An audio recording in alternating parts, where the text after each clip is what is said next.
Don't you dare interfere, outsider. If you can't hand over your entire salary to me, then leave. What? I'm the daughter of this house, and you're just an outsider. If you agree to give me your salary every month, I might let you stay. Otherwise, get out. I was dumbfounded by the harsh words spat out by my sister-in-law, Arlene. After 10 years of caring for my mother-in-law, Lexi, it was absurd to be treated like this by Arlene, who did nothing but laze around. Still, I believed in the bond I had with Lexi and simply responded, I understand, before leaving the house. But I knew Arlene's way wouldn't work forever. My name is Crystal. I married Elliot 20 years ago, and from that moment, I also began living with his mother, Lexi. After Elliot's father passed away, we decided not to leave Lexi alone. Fortunately, Lexi was a kind and generous person, and we got along well. However, 10 years ago, Lexi fell ill, and since then, I've been her primary caregiver. I left my job and became a freelancer to devote more time to her. Having lost my parents early on, Lexi became like a real mother to me, so caring for her was never a burden. 3 years ago, my husband Elliot tragically passed away in a sudden accident. The shock of losing her only son left Lexi a shadow of her former self. Although her body was frail, her mind remained sharp. But after Elliot's death, she began to fade away. I couldn't bear to see her deteriorate further or risk developing dementia. I loved and admired the always bright and positive Lexi, so I vowed to support her. Sharing the grief of losing my husband with Lexi was more comforting than enduring it alone. In-laws or not, I was determined to continue living here and caring for her. But trouble soon arrived from the other side, my late husband's younger sister, Arlene. She returned home after her divorce and quickly became a source of strife. Elliot used to say with a wry smile, she's much younger and has always been spoiled. Indeed, Arlene was self-centered and demanding, acting like a queen whenever she visited for holidays. She never helped with care, cooking, or household chores, but would eat, drink, and leave a mess behind. Sometimes she even hurled nasty words our way, and expecting gratitude from her was futile. Despite knowing I was busy with caregiving, Arlene would frequently leave her child with me and go off to have fun. When she finally came to pick up her child, she would take home the food I had made without permission. Even in her own home, such behavior was excessive. Once I gently pointed this out to her. But she snapped back, Crystal, you're just a barren freeloader, so the least you can do is all the housework, right? It's sad for mom not having grandchildren, so that's why I bring my kids here. Hearing such cruel words from her, especially when I had longed for children but couldn't have any, was unbelievable. I couldn't believe she was Lexi's daughter. Realizing it was pointless to argue, I decided not to say anything. We didn't see each other often, and I thought I could just endure it. But as I hoped to live peacefully, Arlene's visits became more frequent. Arlene, why are you leaving your child here so often and coming home late? Lexi once asked. I started a part-time job because the kids need more money. You must be happy to see your grandchild, she replied. Yes, Lexi said, but she seemed unconvinced. I wondered why Arlene would work until night while her child was still young. It didn't seem to be out of financial necessity, but I kept silent. Then one day, Arlene arrived unannounced again. This time, instead of leaving her child, she dragged in a large travel trunk. I got divorced, so I'll be living here from now on, she suddenly declared. Lexi and I were shocked and asked what she meant. With a tearful expression, Arlene began to speak. She claimed she had endured violence from her husband for a long time and had finally decided to divorce him. Unable to bear it any longer, she left the house under the condition of divorce, leaving her child behind because her husband wouldn't allow her to take them. I stood there stunned. I had met Arlene's husband a few times, and he seemed gentle and kind, not at all like the person she described. In fact, it was Arlene who often yelled at her husband and children unreasonably. I doubted Arlene's story, but Lexi, perhaps believing her daughter's words, agreed to let her stay. Lexi apologized to me, saying, as a mother, I can't ignore my daughter being divorced and kicked out, but living with Arlene. Thank you, Crystal. That's the situation, so I'm counting on you, Arlene said, grinning with eyes that weren't even slightly damp. It was all an act, wasn't it? Thus began life under one roof with the returned Arlene, who continued to do nothing. She didn't care for her own mother, let alone cook, do laundry, or clean, yet she kept giving orders. Did she really think I was her servant? Hey, what's with this bland all-meat meal? Are you messing with me? This meal is low in salt considering Lexi's health. Arlene, if you don't like it, why don't you cook something yourself? What? Don't tell me what to do. You're just a freeloader. Arlene shot back with venom. My brother is dead, and you're practically a stranger now. Why are you still living in this house? Who would care for Lexi if I weren't here? I replied, struggling to keep my voice steady. If it wasn't for that, I'd have kicked you out long ago. The peaceful days of living with Lexi seemed like a distant memory.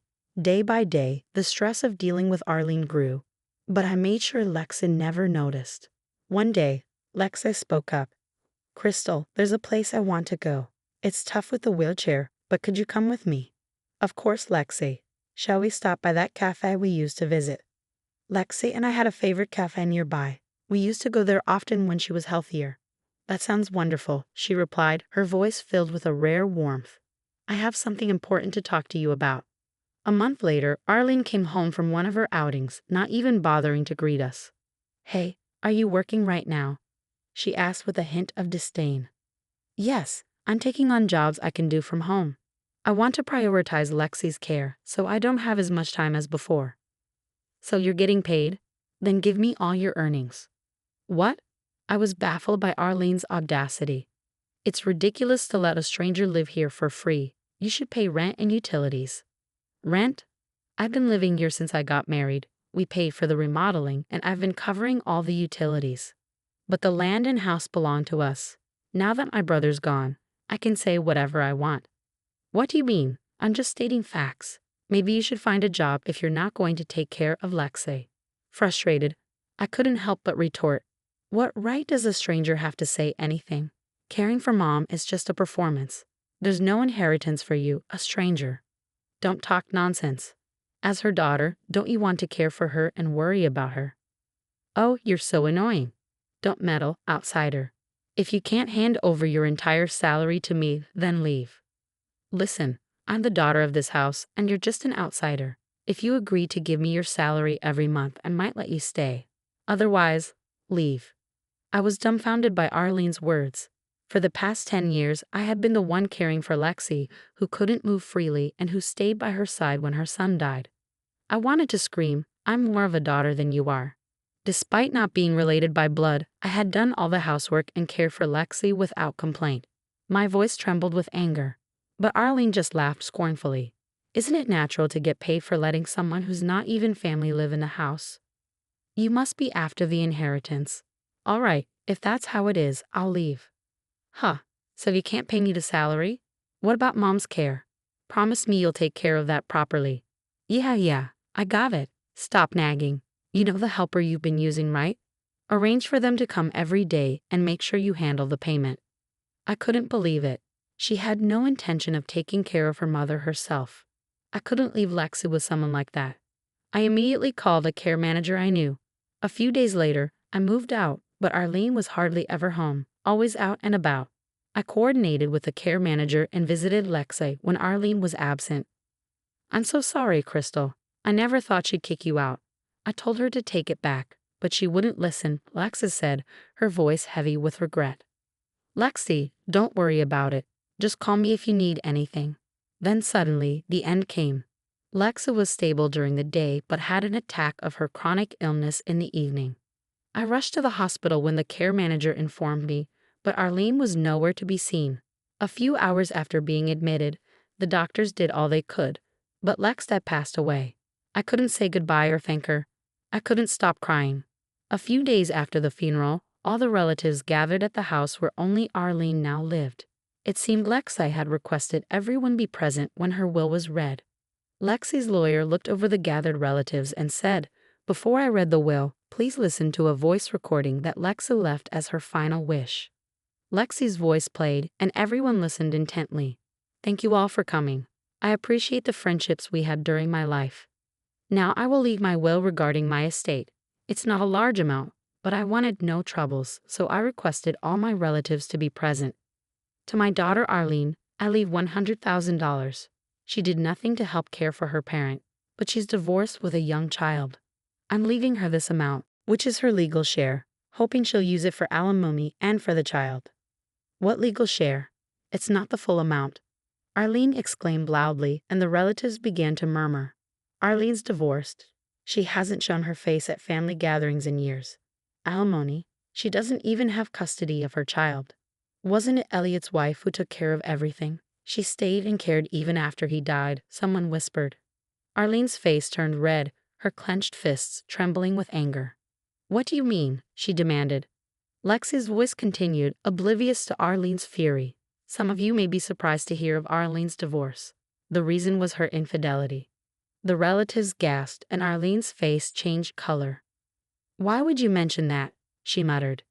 Instead of protecting her family by taking care of me, she neglected her child and ran around with her lover. Her husband caught her and divorced her, taking custody. Honestly, I didn't want to leave Arlene a single dollar, but she's always been greedy and would claim her rights.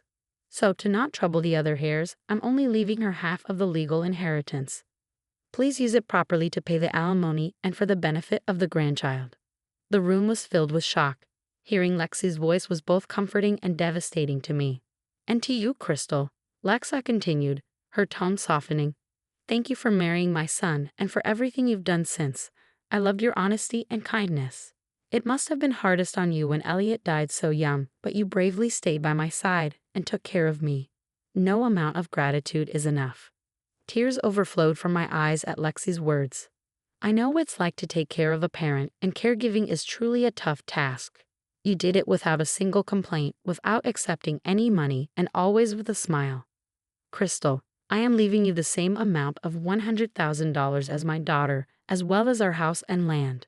You are free to sell or rent the house, but I'd be happy if you remembered the days we spent together here. Lexi, I couldn't take it anymore. I started crying like a child. I could never be grateful enough. She treated me like her real mother, having lost my own parents early. To all my relatives, thank you for everything. Asterisk asterisk, my last wish asterisk asterisk. My last wish is for you to watch over my son's widow, Crystal, who will now be alone. Ensure she lives a bright and strong life. That's all. Lexi's voice echoed through the room. All I could hear around me were sobs. I couldn't stop my own tears either. Only Arlene was screaming loudly in such a situation. This is ridiculous. Such a will is invalid. Are you some kind of fake lawyer? She shouted. If you have doubts, we can meet in court. I'll appear as the opposing lawyer, and you'll see I'm legitimate, the lawyer calmly replied. That woman was just my brother's wife, a stranger. I'm the real daughter. It's absurd she gets the same amount and the house too. Arlene's voice was filled with desperation. She hadn't even attended Lexi's last moments, shedding not a single tear, only frantic now. Unforgivable. This hellish creature. I wiped my tears and stood up. Arlene, Mom might have been physically disabled, but she thought more of her family than anyone. This was the result of that. You knew about it. That's why you played down and left, Arlene accused, her face twisted with anger. I'm hearing about the will for the first time now. How did Mom even know about my relationships? Mom was worried when you started leaving your child frequently. That's why she contacted your ex-husband after your divorce. What? Then I met and talked with him. Lexa couldn't go out alone. Your husband tried to reconcile many times despite your repeated infidelities. He showed me the evidence. But the kind husband had no intention to demand alimony. Yet, Lexa suggested he should. She said the 3-year statute of limitations from the divorce would soon be up. No, wait, that's a lie. Arlene's voice cracked, her face growing pale as she realized the gravity of the situation. Everyone in the room looked at Arlene with contempt, neglecting her child and husband for affairs. Lexa probably didn't even want to leave her anything. Having a rightful heir like this can be troublesome, but it must have been for the grandchild's sake. She was kind, the relatives commented, casting stern looks at Arlene. Also about my inheritance, you seem unhappy, but I was legally adopted by Mom. I'm Lexi's child in the eyes of the law. What? Arlene turned even paler but kept on ranting. That's impossible. I didn't approve of that. It's not allowed without the daughter's consent. No consent is needed for an adoption, the lawyer added, sealing Arlene's fate. So I may have been driven out of the house, but things have changed. Since I'm inheriting the house, could you pack your things and leave soon? Arlene collapsed on the spot, unable to respond. There was applause from the relatives who heard everything. Some had tears in their eyes. It's good that you, who care for Lexi, are rewarded. You were like a real daughter. If you have any trouble, let us know, one of them said. I bowed deeply. Thank you. Lexi had probably gathered everyone to ensure I wouldn't be misunderstood or rumored about after inheriting the estate. After everything was made public and she lost the trust of the relatives, Arlene was left without anyone speaking to her. She later left the house in a huff, reportedly paying alimony to her ex-husband from her inheritance, but her life afterwards seemed difficult. Yet the fact that tens of thousands of dollars remained for Arlene, who had no savings or job, speaks volumes about Lexi's generosity. Ideally, she should use the money for her child and start working hard. But people like her rarely change. She'll probably run out of money soon. As for me, I'm now living leisurely, sorting through the belongings in my old home. The house is too big for one person, and the property taxes are quite high. I need to think about what to do. The lawyer gave me the recording of Lexi reading her will, saying Lexi had asked for me to have it. Just remembering her words. Thank you for everything. I love your honesty and kindness. Makes me tear up. I wonder if I was able to properly express my gratitude to Lexi. I never thought of it as caregiving, but as something natural, being together all the time. Could my feelings have been conveyed through that? Maybe the contents of the will are Lexi's answer. I wiped my tears. It's still too soon. Staying in the house brings waves of sadness. If I keep crying, I'll worry my husband and Lexi above. All right, today I'll go to that cafe for the first time in a while. I said it out loud. It seems it will take a bit more time before I can let go of this house filled with memories of my husband and Lexi.